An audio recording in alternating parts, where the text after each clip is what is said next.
তিনজন লোক ভিক্ষা করতে গেছে, তো একটা লোক ওদেরকে দুটো রুটি দিয়েছে, তোরা দুটো রুটি তিনজন ভাগ করে খাবি। তো ওই তিনজনের ভিতরে একজন খুব চালাক, সে মনে মনে ভাবছে রুটি শালা দুটো আমাকে একাই খেতে হবে, আর দুজনকে ফাঁকি দিয়ে দেবো। তখন চালাক বলছে এক কাজ কর, রুটিটা গাছে টাঙিয়ে তিনজন ঘুমিয়ে পড়ি, দুটো রুটি তিনজন ভাগ করতে সমস্যা কি? সমস্যা নয়, সমস্যা। তখন বলছে চালাক লোকটা যে সব থেকে ভালো যে স্বপ্ন দেখবি সকালে, সে রুটিটা একাই খাবি। ওর ভিতরে একটা পাগলা টাইপের একজন ছিল, একটু বুদ্ধি কম।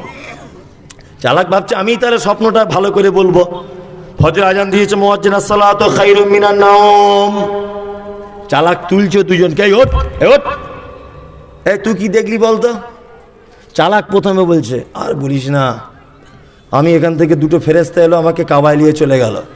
কাবায় গিয়ে নামাজ পড়ছি, দেখছি ডান দিকে হযরত আবু বকর, বাম দিকে হযরত আলী। সাংঘাতিক ব্যাপার। তখন আর একজন মনে মনে ভাবছে যে উরি বাবা, এ তো একেবারে কাবা থেকে ঘুরে এসছে। তা যে একটু অল্প চালাক, ও বলছে আমি কি দেখেছি জানিস? যে কি?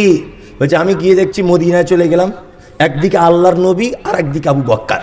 এ তখন দেখছি আরো খাতারনাক, তো আবার বলছে নবী রয়েছে। তখন দুজনে মিলে, এদের তো স্বপ্ন খুব উন্নত মানের, পাগলকে জিজ্ঞেস করছে পাগল তুই কি দেখলি বল। পাগল তখন বলছে আমি কিছু দেখিনি, আমার সে সাংঘাতিক ব্যাপার হয়ে গেছে। যে কি? বলছি একটা লোক এসেছিল শালা এইরকম বড় লাঠি নিয়ে, আর আমাকে বলছে শালাকে মেরে মাথা ফাটিয়ে দেবো, রুটি খাবি কিনা বল। আমি ভয়ে রুটি খেয়ে নিয়েছি।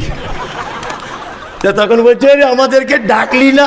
বলছে তুই তখন কাবায় আর তুই তখন মদিনায়, অনেক ডেকেছি শুনতে পাসনি, অনেক ডেকেছি তোদেরকে, কিন্তু তোরা কেউ শুনতে পাসনি ভাই। ওই জন্য রুটি কি করবো, আমি একাই খেয়ে নিয়েছি দুটো রুটি। কি বলছি বুঝতে পারছো না?